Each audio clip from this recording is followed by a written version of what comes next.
cái liêng vai ôm na gầm chu ô ca ngài nghe chuồn đã đâm chẳng thể lên na ban tiên thiên lệ sẽ ra phim mòn ấy ngã dinh nguy của kỳ nô mà lên cuồng đi dùng lễ pain bùi ta bù nghe lễ cha in bùi ta bù nghe Krista thì sân ra la chua im gen thế na im lâu ô ca ngài nghe chuồn đã đâm chẳng thể lên na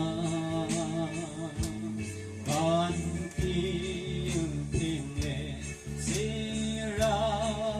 tìm hồn ấy ngã xin nguy khúc đi nô mà lên khôn đi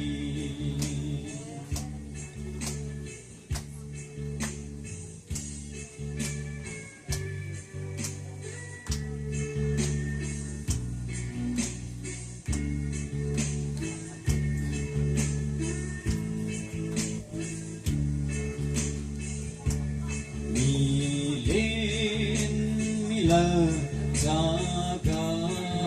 gen thế mi chính mi thêm vai amor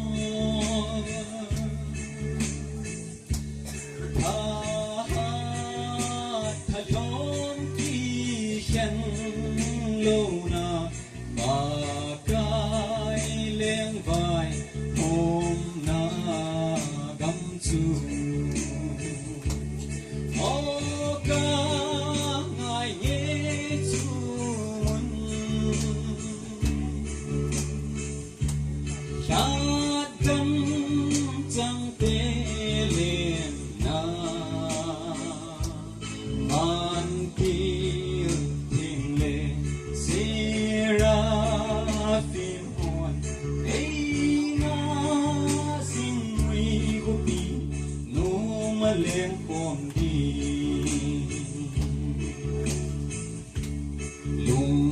han kina ki do lâu hospital a kana lâu lấy gen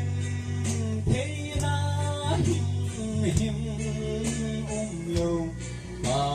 cái lên vai hôm na gầm chu ô ca ngài nghe chuồn đã đâm chẳng thể lên na ban kia thiên lệ sẽ ra phim hồn ấy ngã dính nguy của kỳ ngô mà lên hôm đi ấy ngã dính nguy của kỳ ngô mà lên hôm đi cùng tâm cả là anh kisah đó nè sốt phạt vào là chẳng nó kan kisah tại kisah đó nào cái gì